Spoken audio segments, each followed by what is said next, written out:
Welcome to In Studio from Simply Timeless. I'm your host, Jay Daniels.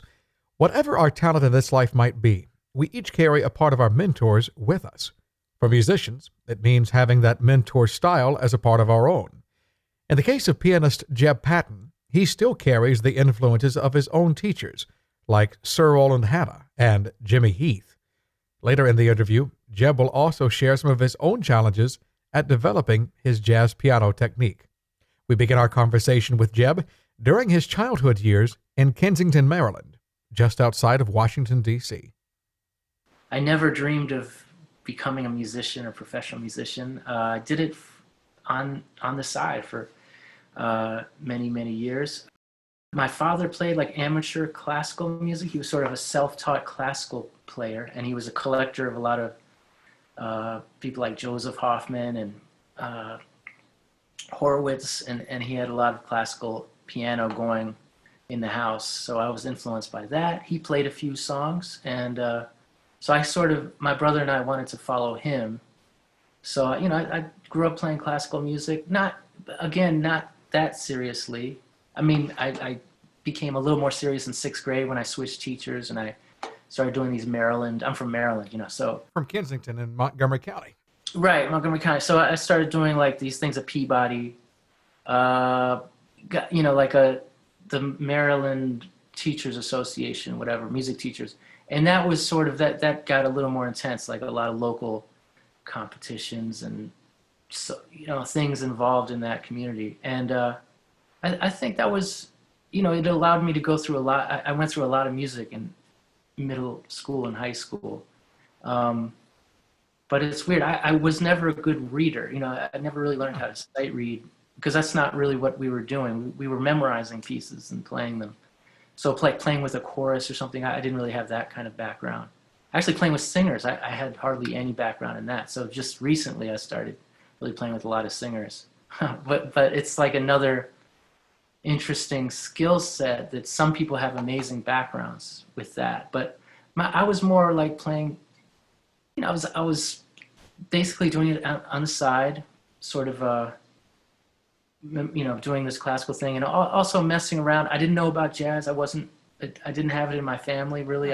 Wasn't exposed to it. So I was just kind of messing around, composing, improvising something that I thought sounded cool. I didn't know what it was, but I was always sort of tinkering around with maybe classical pieces I was working on, just to see what I could come up with. Music was something on the side for you for many years, even though you did go to school to focus on music. Is that right? Yeah, no, I meant in my childhood. I wasn't Yeah. really. But I went to school. I mean, originally I went to Duke not for music. I mean, it was, I guess I started out doing, just for 1 year, a pre-med thing. And then I started arranging for big band. And that took up all my, then I started staying up all night writing big band charts. And then I sort of switched to music, which was kind of a weird move. At Duke the thing with Duke was there wasn't much of a music department, but there was this guy named Paul Jeffrey, played sax. He was the last tenor player with Monk. And he was down there. And he was bringing people from New York every 2 weeks to play with this big band, which was sort of a small big band. Everyone there they were like engineering majors, and there were no music majors, so he couldn't get a full big band. But I was sort of helping him arrange these concerts, and it was a great learning experience because I got a chance to play with a lot of people. I always tell people if I went to a big music school, I probably wouldn't have gotten that much experience as far as like being in the house band. So that was cool, but yeah, I mean, it was I kind of switched after the first year into more music. Where did jazz come into your life between childhood and college? I had a friend in middle school, in like sixth or seventh grade, whose dad had a big Coltrane collection, some Miles Davis. And maybe in high school, I got my hands on some Music -1 tapes, cassette tapes, of a local Towson State big band that I think was kind of it was like 70s funk big band kind of stuff. But I remember listening to that over and over again. I didn't know, I didn't know about Count Basie or Duke Ellington, but this Towson State big band. So I loved the big band sound. I remember Yeah. that. I would walk around listening to big band and some classical music, but I was really into that sound. So when you were hearing this big band music, I mean, you said I was walking around with it. It was part of your life. It was a soundtrack for what you did. Why was it so special to you? How did it connect with you? Not just musically, but on a personal level too. Well, maybe it has to do with like in middle school, late middle school, there was like a week after first week of summer vacation, there was a place called Montgomery College in Maryland. They had a jazz week, after school. It was sort of like, no, it was like a daytime thing. Um, there were no small bands. There was no combos. Everyone played in a big band because there were some of these old big band arrangers like Bill Potts. They were still around and they were there, and some of his disciples were there. And so it was all about the big band. And so I feel like that sort of, I was exposed to that sound there and just kind of fascinated with, and then I started having, I got together with some friends and trying to compose some stuff for a band. I always liked that idea of writing for whatever kind of band you had.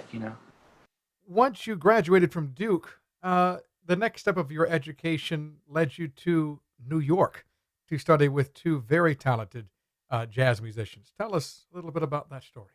Well, I had a friend in college, 2 years older than me. Actually, he's a great alto player in New York named Todd Bayshore. He was at Duke, and he was going to go study with Jimmy Heath. So I sort of followed in his footsteps, I guess. I tried to follow what he was doing, going to New York. Paul Jeffrey down at Duke said, that would be, if you really want to get into jazz, go see what you can do in New York. And so maybe that was 96. I had a chance to audition for Jimmy Heath and Sir Roland Hanna. And shortly after that, I got a chance to go on this jazz cruise with the Jimmy Heath big band that was actually students from Queens College. So that was sort of maybe one of my first gigs with, just being exposed to, the New York scene. And it was fun, and it was that big band thing. And Jimmy Heath has that, love for big band music.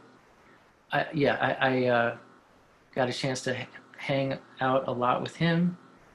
Also, Sir Roland Hanna was staying at our apartment for a couple months, I guess, in Queens, because he was living in Liberty, New York at the time.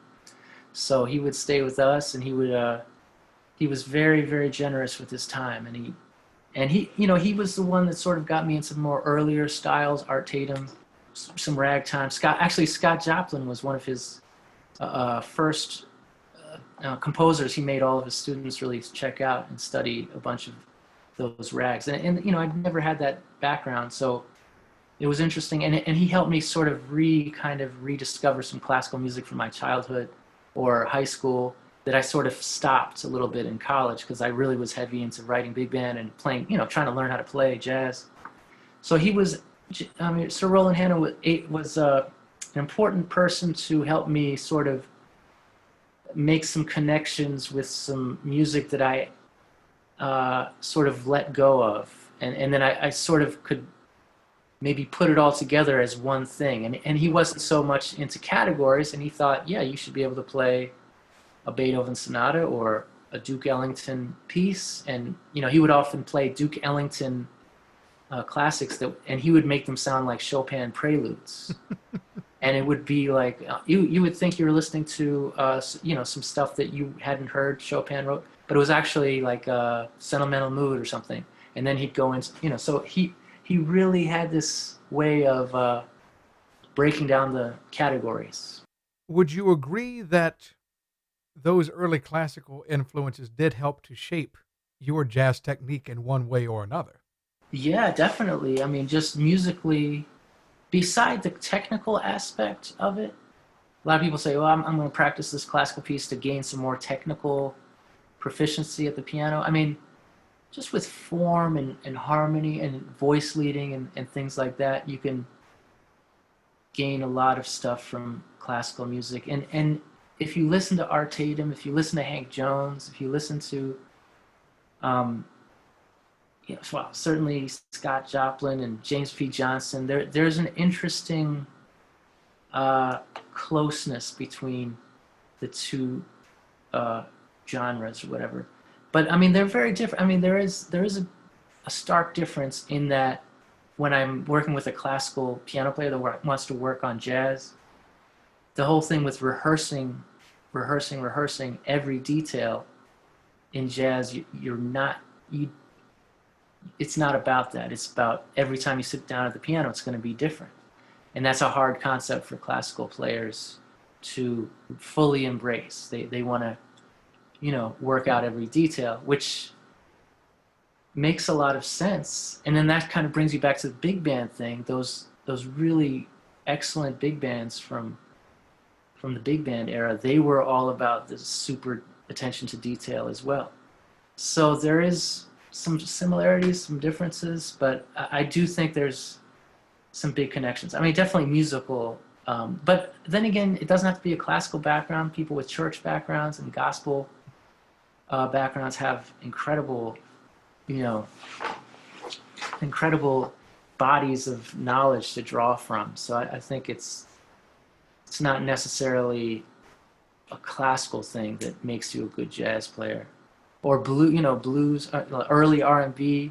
That background was a big background. A lot of jazz players had early R&B backgrounds, which makes a lot of sense to me too. So, and these are areas that me personally, I was not exposed to those. So I did have to kind of check those areas out a little bit, and like blues, especially blues. I try to, I enjoy listening to some of that, just to because I feel like that's an important part of it too. It's not just about classical music and technique, and then start improvising with your technique. I mean, there's Sir Roland Hanna. Everyone says, oh, he's trained at Juilliard, and had this incredible classical repertoire. His father was this, I think, a preacher at his church. He had this huge church background. He had this blues. He had this connection to the blues. When you hear Thad Jones, Mel Lewis, big band, and he's taking those piano solos, it's pretty undeniable. So it's not just a classical background that's allowing someone like Sir Roland Hanna to be who he is. There's some other influences in there, but it's important to have all of them. And in thinking about what you learned during your time in school with those two mentors, and I wanted to get this more or less for your styling, how you perform. What was it that you were able to learn, not just from the curriculum, but also from those two mentors, that really helped to shape your musical voice? Because you mentioned these were some of the rudiments for your own style of performance at the piano. So really, what were you able to develop during your time? I'm thinking of one quote from Jimmy Heath. Jimmy Heath had a lot of great quotes, and I think he got this from Dizzy Gillespie. And he said, "Always have one foot in the past and one foot in the future. Always look back, but always be, always look. You don't want to become just a museum, a curator of a museum, but you want to have have that connection to the past, but also be moving ahead to the future." Roland Hanna was the same way. They really emphasized the importance of studying Duke Ellington, Billy Strayhorn. Both of them, actually, they really had a connection to those two giants of jazz. And also to write your own music. Also to try not just copying people from the past, but develop your own style. And that it's a little complicated on how you do that, but I mean, they were very supportive of that, of like finding your own voice, and I think they encouraged that a lot. I think some people might assume someone like Jimmy Heath would be, well, it should be like 1946. It should sound like bebop. He played with Charlie Parker. He knew, so it should sound like that. But he was very much not like that. He wanted he wanted you to have a unique voice. He didn't want you to just copy off records, so it was an interesting, but at the same time, he didn't want you to just ignore those things that happened, and, don't ignore the history, but embrace, the time that you live in. That's still something I struggle with, or I think about. I think my childhood was a little different. I wasn't exposed to just normal things of like my generation. Like all of my friends of my generation, I didn't really listen to their music. So I couldn't tell you anything about that, which is a little unusual, I think. Well, it was the same for me. I grew up in the 90s, and I know the music just because it was on the radio. But here's the thing, though. When I was at home by myself, I would have cassette tapes of, say, Patsy Cline or Johnny Cash or musicians from decades prior. And it's still the same today. In my 30s, people will bring up these, have you seen this show on TV or have you heard this song by, and I'm like, who? I'm still stuck 30, 40 years ago, Jeb. That's the thing. But because our show, Simply Timeless, focuses mainly on standards from the Great American Songbook, we venture out, depending on the theme, depending on the recording, the style itself. But some of the first recordings I heard from you were actually just a couple of years ago. There are two albums that I have greatly enjoyed of yours that we have, Shades and Tones and 10th-ish Live in New York, which is your latest for Cellar Live. And there are a number of tracks that you do. I think if I remember correctly, there might be an original or two in there. But the one that strikes my fancy, and I don't know why, I think it's just a fun arrangement. And this leads me to my next question. There's a medley on 10th-ish of Royal Garden Blues and Kelly Blue. And Royal Garden Blues goes back many, many years. So talking about having one foot in the past, one foot in the future. Whenever you go to analyze these particular songs, when you're thinking, well, I would like to do something with, a Hoagie Carmichael or a Jerome Kern piece. When you go to look at these pieces, what are you thinking about in an effort to acknowledge the past, but also to bring it and make it relevant here in 2020? Well, I guess the first part of that, the medley thing, I think it was less about the actual song there. It was more about trying to pay tribute to two of my favorite pianists, Art Tatum and Wynton Kelly. So it was Roland Hanna, Sir Roland Hanna actually helped me get into this routine of learning some Art Tatum, memorizing it, maybe playing it as if you were playing a classical piece, and then maybe trying to find ways to improvise with it or find places where you could stretch it out, create places where it would be different. And so I wanted to sort of juxtapose, two different blues feelings, I guess, from different time periods. So yeah, I guess it was kind of like putting together two pieces from different time periods and then trying to bring it up to today. But I mean, that's been sort of something I've been fascinated with, sort of just Art Tatum just as it is, just his music is almost perfect the way it is, like just using it as a jumping off point, I guess, but also kind of trying to preserve some of the inner beauty of what it is. I mean, obviously I'm not, it's slowed down. It's not every, it's simplified. It's a simplified version of an arrangement that I've been working on, but I was still trying to capture some of his Art Tatumisms. And several years ago, it was more connected to classical music for me. Like it would be something that I would sort of work out and memorize, and certain things were sort of okay. I don't really know what this is, but I'm just going to play it.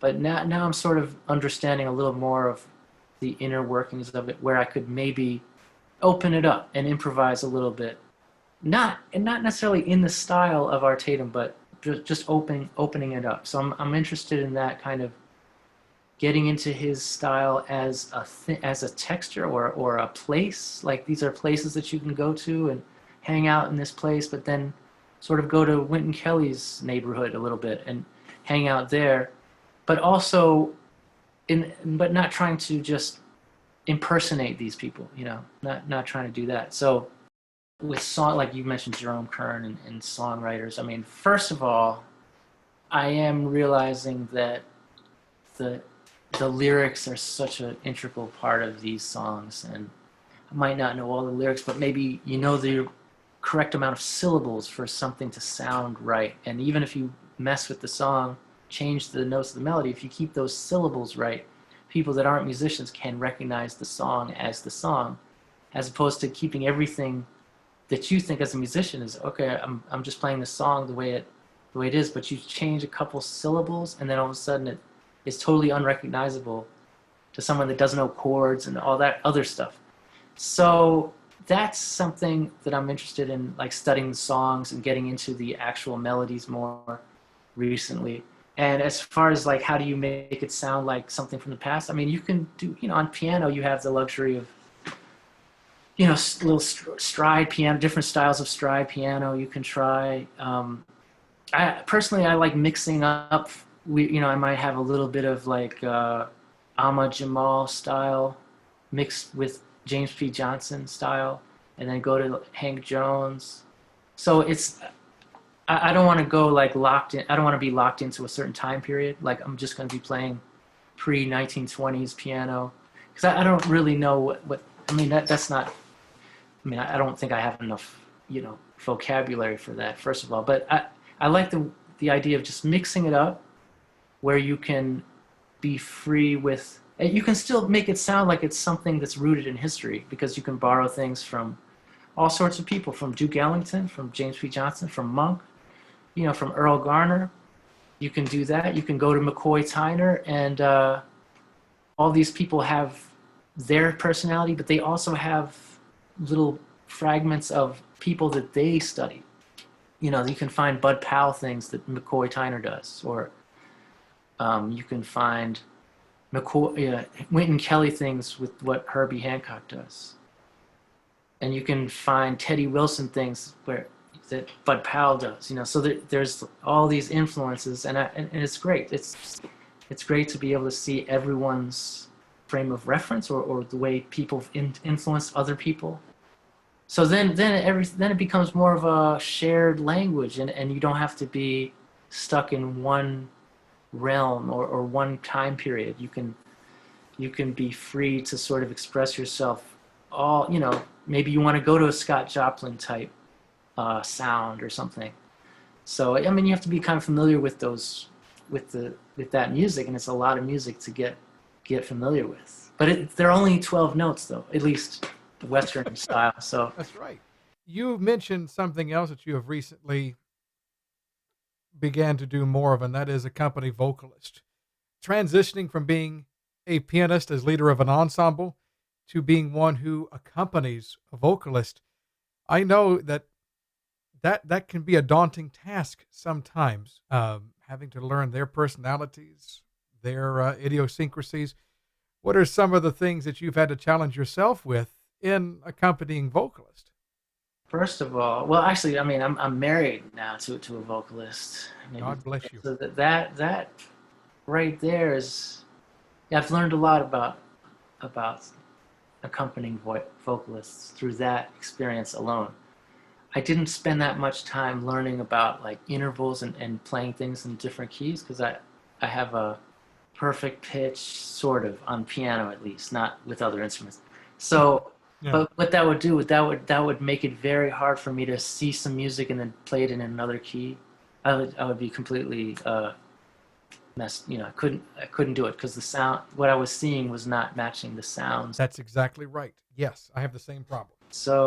But then playing with singers, I was sort of forced to really just try to, just if it goes up, okay, then I guess it goes, like not try to read the notes, but more see the shapes and then try to really transpose a lot and get comfortable.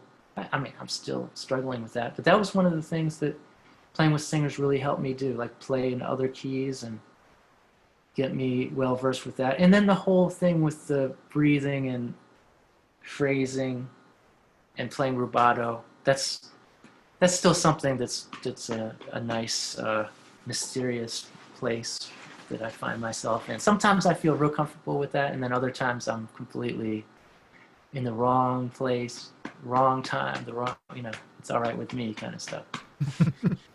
And you strike me as one who is totally at ease with all of this. So to hear how this does challenge you quite a bit, it's humbling, you know?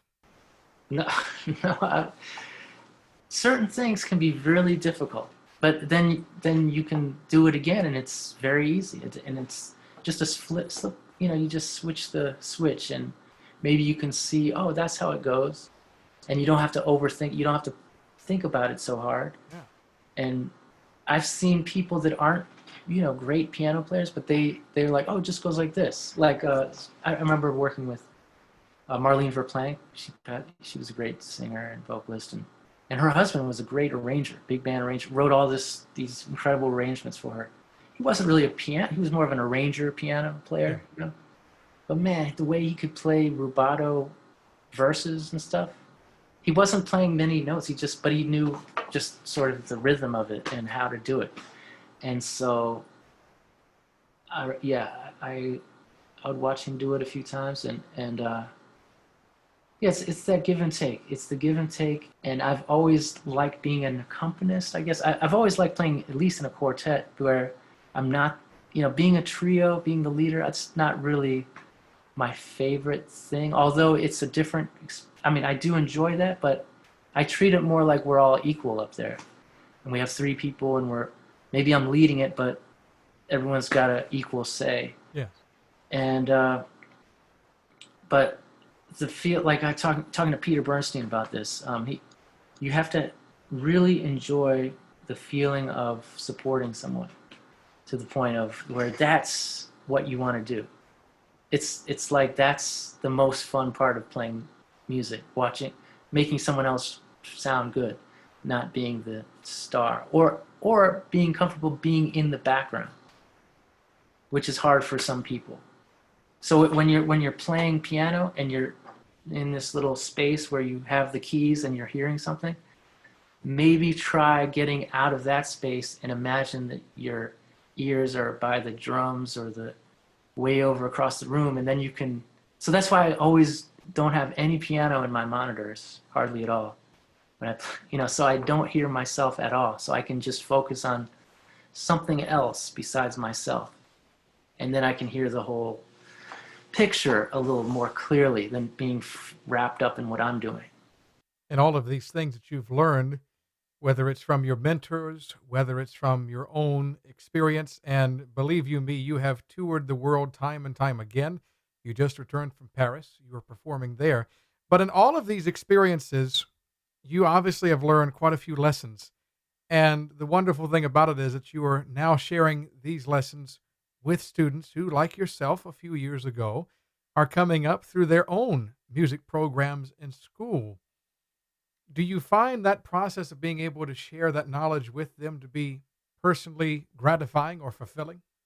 Yes, but I remember reading something, I think Herbie Hancock wrote this, about if you're teaching someone, the best way to do it is to imagine that you're both taking the lesson from kind of a higher thing out there. So I do feel like if I'm teaching someone, I'm there, I'm sort of learning the stuff as they're learning it, and it could be even if it's a basic concept. I enjoy going back to those basic things and really asking myself, do I understand what's happening here? Maybe not completely. So teaching kind of gets me to revisit these things that I enjoy practicing really simple things, like working on this, really simple little, funny things that I find interesting still. So then that means if I'm teaching someone, I find it interesting because I'm learning too, like kind of feeling like you're learning beside your student, and the teacher is really the music, so you're most of the time in jazz piano, at least, you're learning from some sort of record or some reference of something that's played by a master jazz musician, maybe live, maybe you're at a Barry Harris workshop or something like that, or maybe something that's on a video or something that's on a CD or a record. So we're all just students of the music. And you never stop learning, no matter how long you've done it. Oh yeah, yeah. You continue to work on some projects. There was a publication that you said you were working on. Chuck Scher, I believe, is the subject of that work. Yes, it's going to be my third outing here, or third publication. I did two. It's like volume 1, volume 2 of these comping books called An Approach to Comping. It was sort of a long-term project of transcribing favorite pianists of mine comping behind soloists, right? So it was kind of a collection of transcriptions, and then along with maybe a guide to how they're coming up with their voicings and some of the rhythms used. It's not really a how-to comp. It's more of a workbook on, okay, this is the way Wynton Kelly is comping. So comp along with the record. Here are the rhythms he was using. Here are some of the progressions you can practice that he was using. And here's sort of the basic framework of how to voice some of these voicings that he's using. So it's 2 volumes of that, maybe 25 different piano players, examples. And for many years, I was using that as sort of a practice tool for me or my students, but where I would sort of go to a record and just comp along with a record, like comp along with Hank Jones, just following along with what he's doing, and it would really put you in an incredible mindset. I don't know, even if you don't analyze everything that's happening, just to do that, it's like you're driving a car, or no, you're being driven by, it's an amazing feeling of just driving in a car that you're not really the driver, you're just in the passenger seat, and Hank Jones is driving, and I still think that's an exciting thing. But anyway, I'm working on something new where it's more of a basic intro to piano, but the same concept. You got to play with records. So intro, however, how to do simple things with records, not transcribing, so to speak. Maybe at the very end, but really simple little moves that you can do with a whole bunch of records, like 60 different records that are referenced in the book. One last question for you. Why music? First of all, I'm terrible at art. I'm really bad at drawing, and I'm not a great speaker. I know, and I'm a slow reader of I could see how that could be great, like if I was really into literature. But so music to me, I'm faster at it than other related art forms that don't involve that are related to music but are not music. Yeah. I have all my friends in college are art school people. When a lot of them went to Delaware just to study fine arts, painters, sculptors, and stuff like that. But just personally, music was a little more natural for me to do. Jeb Patton, our guest during this week's In Studio from Simply Timeless. I encourage you to visit his website at jebpatton.com. Special thanks to Jeb for taking some of his time to speak with us. And a word of thanks to you, our listener, for joining us this week. Until next time, I'm Jay Daniels. You've been listening to In Studio from Simply Timeless.